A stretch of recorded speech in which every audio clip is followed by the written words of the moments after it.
Part 3. Chapter 1. He did not know where he was. Presumably, he was in the Ministry of Love, but there was no way of making certain. He was in a high-ceilinged, windowless cell with walls of glittering white porcelain. Concealed lamps flooded it with cold light, and there was a low, steady humming sound, which he supposed had something to do with the air supply. A bench, or shelf, just wide enough to sit on, ran round the wall, broken only by the door and, at the end opposite the door, a lavatory pan with no wooden seat. There were 4 telescreens, one in each wall. There was a dull aching in his belly. It had been there ever since they had bundled him into the closed van and driven him away. But he was also hungry, with a gnawing, unwholesome kind of hunger. It might be 24 hours since he had eaten. It might be 36. He still did not know, probably never would know, whether it had been morning or evening when they arrested him. Since he was arrested, he had not been fed.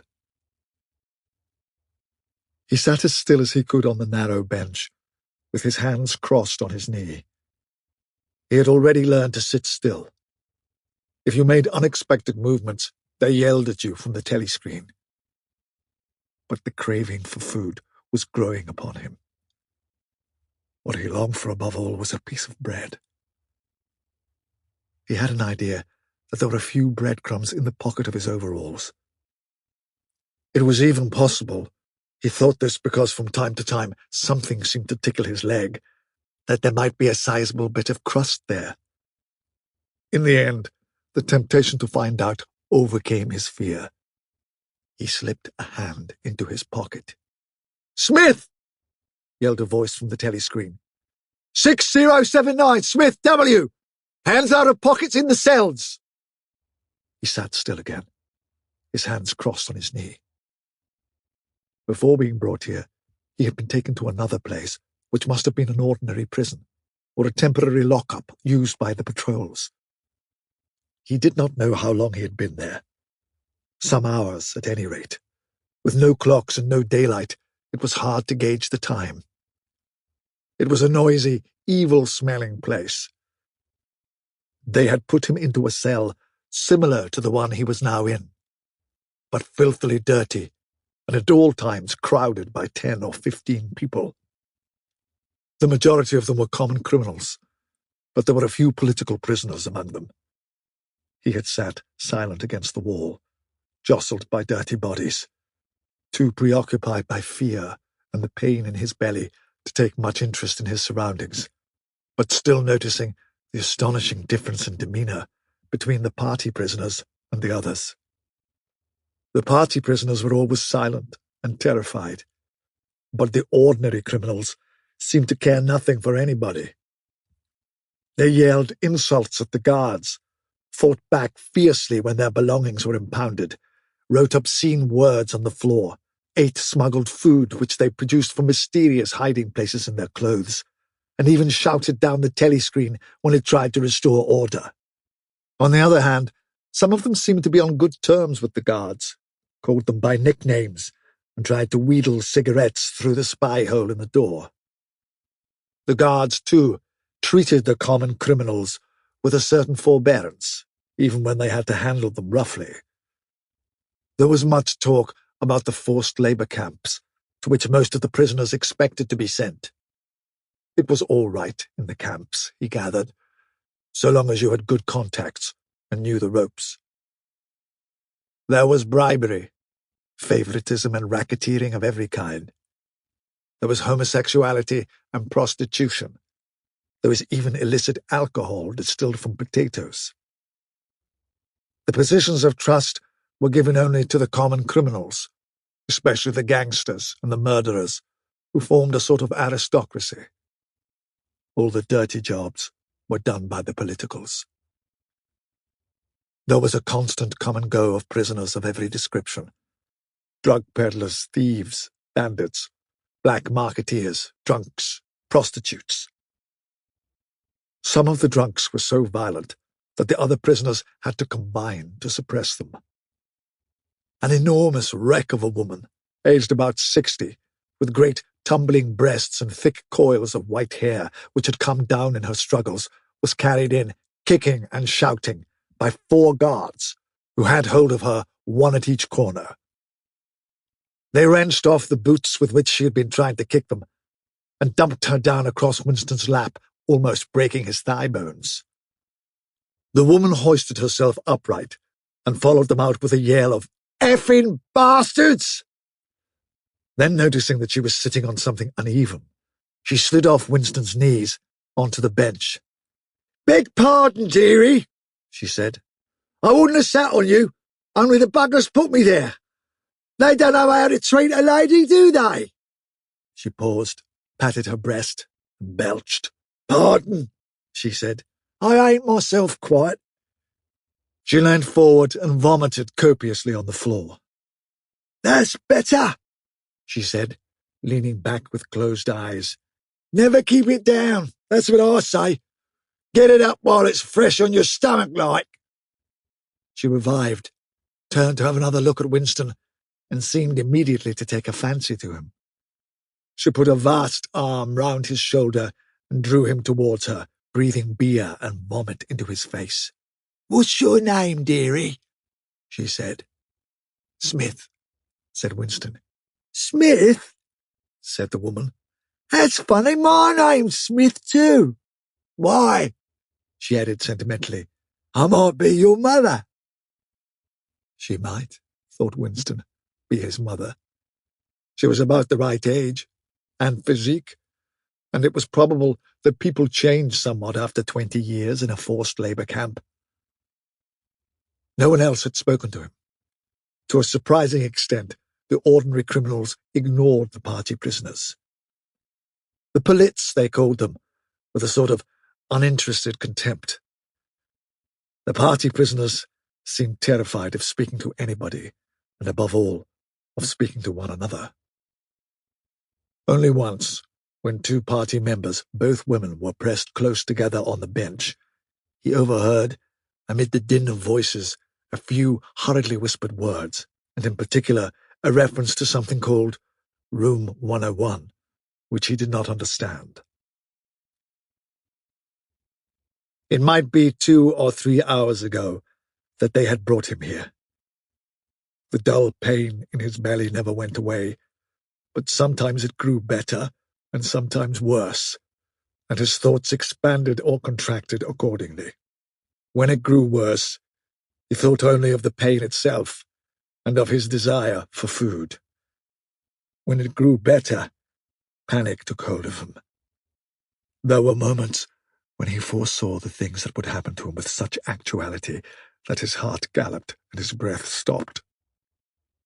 He felt the smash of truncheons on his elbows and iron-shod boots on his shins. He saw himself grovelling on the floor, screaming for mercy through broken teeth. He hardly thought of Julia.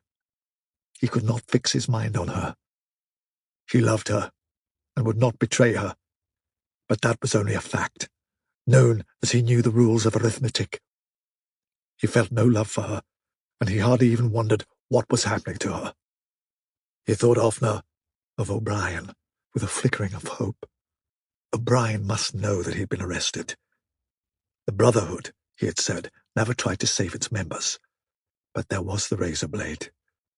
They would send the razor blade if they could. There would be perhaps 5 seconds before the guards could rush into the cell. The blade would bite into him with a sort of burning coldness, and even the fingers that held it would be cut to the bone. Everything came back to his sick body, which shrank trembling from the smallest pain. He was not certain that he would use the razor blade, even if he got the chance.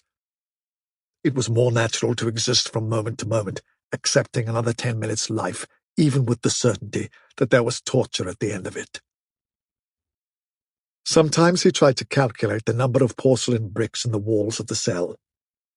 It should have been easy, but he always lost count at some point or another. More often he wondered where he was, and what time of day it was. At one moment he felt certain that it was broad daylight outside, and at the next equally certain that it was pitch darkness. In this place, he knew instinctively the lights would never be turned out. It was the place with no darkness. He saw now why O'Brien had seemed to recognize the illusion. In the Ministry of Love, there were no windows. His cell might be at the heart of the building, or against its outer wall. It might be 10 floors below ground, or 30 above it. He moved himself mentally from place to place and tried to determine by the feeling of his body whether he was perched high in the air or buried deep underground. There was a sound of marching boots outside. The steel door opened with a clang. A young officer, a trim, black-uniformed figure, who seemed to glitter all over with polished leather, and whose pale, straight-featured face was like a wax mask, stepped smartly through the doorway. He motioned to the guards outside to bring in the prisoner they were leading. The poet Ampleforth shambled into the cell. The door clanged shut again. Ampleforth made one or two uncertain movements from side to side, as though having some idea that there was another door to go out of, and then began to wander up and down the cell. He had not yet noticed Winston's presence. His troubled eyes were gazing at the wall about a meter above the level of Winston's head. He was shoeless. Large, dirty toes were sticking out of the holes in his socks. He was also several days away from a shave. A scrubby beard covered his face to the cheekbones, giving him an air of ruffianism that went oddly with his large, weak frame and nervous movements. Winston roused himself a little from his lethargy. He must speak to Ampleforth and risk the yell from the telescreen. It was even conceivable that Ampleforth was the bearer of the razor blade. "Ampleforth," he said.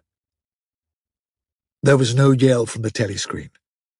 Ampleforth paused, mildly startled. His eyes focused themselves slowly on Winston. "Ah, Smith," he said.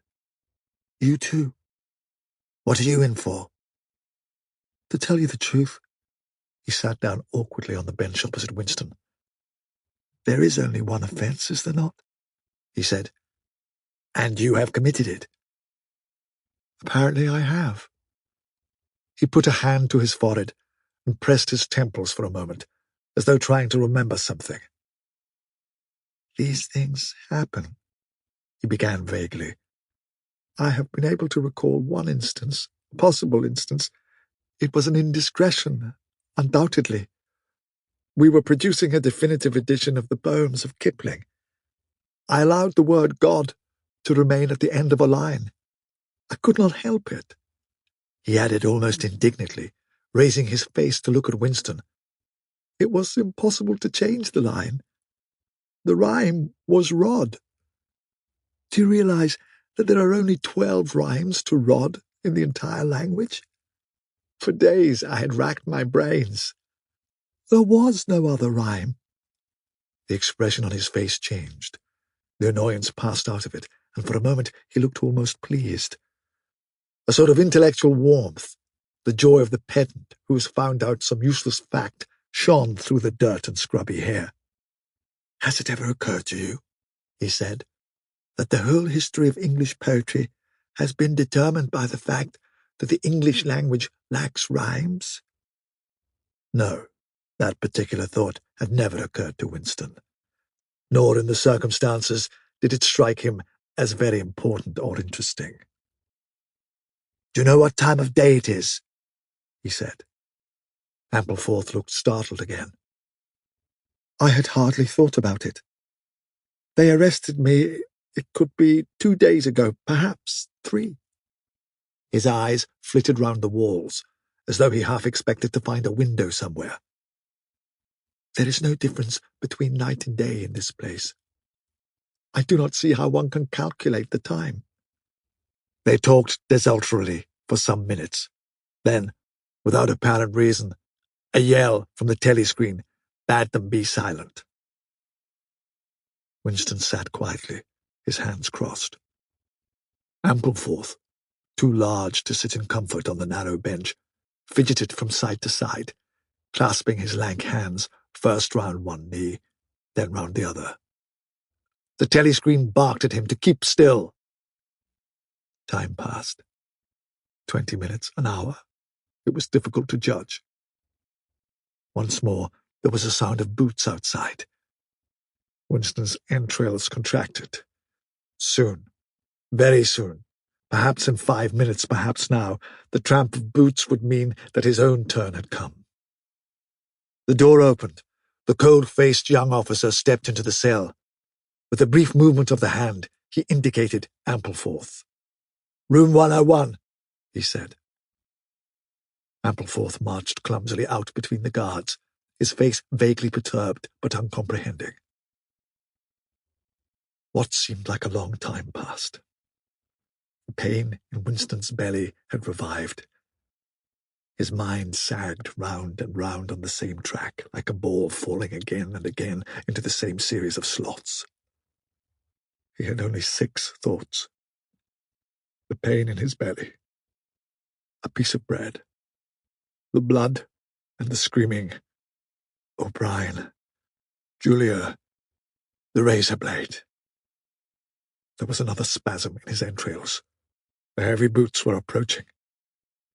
As the door opened, the wave of air that it created brought in a powerful smell of cold sweat. Parsons walked into the cell. He was wearing khaki shorts and a sports shirt. This time, Winston was startled into self-forgetfulness. "You here?" he said. Parsons gave Winston a glance in which there was neither interest nor surprise, but only misery. He began walking jerkily up and down, evidently unable to keep still. Each time he straightened his pudgy knees, it was apparent that they were trembling. His eyes had a wide-open, staring look, as though he could not prevent himself from gazing at something in the middle distance. "What are you in for?" said Winston. "Thought crime," said Parsons, almost blubbering. The tone of his voice implied at once a complete admission of his guilt and a sort of incredulous horror that such a word could be applied to himself. He paused opposite Winston and began eagerly appealing to him. "You don't think they'll shoot me, do you, old chap? They don't shoot you if you haven't actually done anything, only thoughts, which you can't help. I know they give you a fair hearing. Oh, I trust them for that. They'll know my record, won't they? You know what kind of a chap I was. Not a bad chap in my way. Not brainy, of course, but keen. I tried to do my best for the party, didn't I? I'll get off with 5 years, don't you think, or even 10 years. A chap like me could make himself pretty useful in a Labour camp. They wouldn't shoot me for going off the rails just once." "Are you guilty?" said Winston. "Of course I'm guilty," cried Parsons, with a servile glance at the telescreen. "You don't think the party would arrest an innocent man, do you?" His frog-like face grew calmer, and even took on a slightly sanctimonious expression. "Thought crime is a dreadful thing, old man," he said sententiously. "It's insidious. It can get hold of you without your even knowing it. Do you know how it got hold of me? In my sleep. Yes, that's a fact. There I was, working away, trying to do my bit. Never knew I had any bad stuff in my mind at all. And then I started talking in my sleep. Do you know what they heard me saying?" He sank his voice, like someone who is obliged for medical reasons to utter an obscenity. "Down with Big Brother. Yes, I said that. Said it over and over again, it seems. Between you and me, old man, I'm glad they got me before it went any further. Do you know what I'm going to say to them when I go up before the tribunal? Thank you. I'm going to say thank you for saving me before it was too late." "Who denounced you?" said Winston. "It was my little daughter," said Parsons, with a sort of doleful pride. "She listened at the keyhole, heard what I was saying, and nipped off to the patrols the very next day. Pretty smart for a nipper of 7, eh? I don't bear her any grudge for it. In fact, I'm proud of her. It shows I brought her up in the right spirit anyway. He made a few more jerky movements up and down, several times casting a longing glance at the lavatory pan. Then he suddenly ripped down his shorts. "Excuse me, old man," he said. "I can't help it. It's the waiting." He plumped his large posterior onto the lavatory pan. Winston covered his face with his hands. "Smith!" yelled the voice from the telescreen. 6079, Smith W., uncover your face. No faces covered in the cells. Winston uncovered his face. Parsons used the lavatory loudly and abundantly. It then turned out that the plug was defective, and the cell stank abominably for hours afterwards. Parsons was removed. More prisoners came and went mysteriously. One, a woman, was consigned to room 101, and, Winston noticed, seemed to shrivel and turn a different color when she heard the words. A time came when, if it had been morning when he was brought here, it would be afternoon, or if it had been afternoon, then it would be midnight. There were 6 prisoners in the cell, men and women. All sat very still. Opposite Winston there sat a man with a chinless, toothy face exactly like that of some large, harmless rodent. His fat, mottled cheeks were so pouched at the bottom that it was difficult not to believe that he had little stores of food tucked away there. His pale grey eyes flitted timorously from face to face and turned quickly away again when he caught anyone's eye. The door opened, and another prisoner was brought in, whose appearance sent a momentary chill through Winston.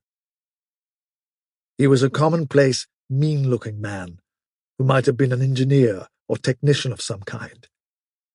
But what was startling was the emaciation of his face. It was like a skull. Because of its thinness, the mouth and eyes looked disproportionately large, and the eyes seemed filled with a murderous, unappeasable hatred of somebody or something. The man sat down on the bench at a little distance from Winston. Winston did not look at him again, but the tormented skull-like face was as vivid in his mind as though it had been straight in front of his eyes. Suddenly he realized what was the matter. The man was dying of starvation. The same thought seemed to occur almost simultaneously to everyone in the cell. There was a very faint stirring all the way around the bench. The eyes of the chinless man kept flitting towards the skull-faced man, then turning guiltily away, then being dragged back by an irresistible attraction. Presently he began to fidget on his seat. At last he stood up, waddled clumsily across the cell, dug down into the pocket of his overalls, and with an abashed air held out a grimy piece of bread to the skull-faced man. There was a furious, deafening roar from the telescreen. The chinless man jumped in his tracks. The skull-faced man had quickly thrust his hands behind his back, as though demonstrating to all the world that he refused the gift. "Bumstead!" roared the voice. 2713, Bumstead J! Let fall that piece of bread! The chinless man dropped the piece of bread on the floor. "Remain standing where you are," said the voice. "Face the door! Make no movement!" The chinless man obeyed. His large, pouchy cheeks were quivering uncontrollably. The door clanged open. As the young officer entered and stepped aside, there emerged from behind him a short, stumpy guard with enormous arms and shoulders. He took his stand opposite the chinless man, and then, at a signal from the officer, let free a frightful blow, with all the weight of his body behind it, full in the chinless man's mouth. The force of it seemed almost to knock him clear of the floor. His body was flung across the cell and fetched up against the base of the lavatory seat. For a moment he lay as though stunned, with dark blood oozing from his mouth and nose. A very faint whimpering or squeaking, which seemed unconscious, came out of him. Then he rolled over and raised himself unsteadily on hands and knees. Amid a stream of blood and saliva, The two halves of a dental plate fell out of his mouth. The prisoners sat very still, their hands crossed on their knees. The chinless man climbed back into his place. Down one side of his face, the flesh was darkening. His mouth had swollen into a shapeless cherry-coloured mass with a black hole in the middle of it. From time to time, a little blood dripped onto the breast of his overalls. His grey eyes still flitted from face to face more guiltily than ever, as though he were trying to discover how much the others despised him for his humiliation. The door opened. With a small gesture, the officer indicated the skull-faced man. "Room 101, he said. There was a gasp and a flurry at Winston's side. The man had actually flung himself on his knees on the floor with his hands clasped together. "Comrade, officer!" he cried. "You don't have to take me to that place. Haven't I told you everything already? What else is it you want to know? There's nothing I wouldn't confess, nothing. Just tell me what it is, and I'll confess it straight off. Write it down and I'll sign it. Anything. Not room 101. "Room 101, said the officer. The man's face, already very pale, turned a colour Winston would not have believed possible.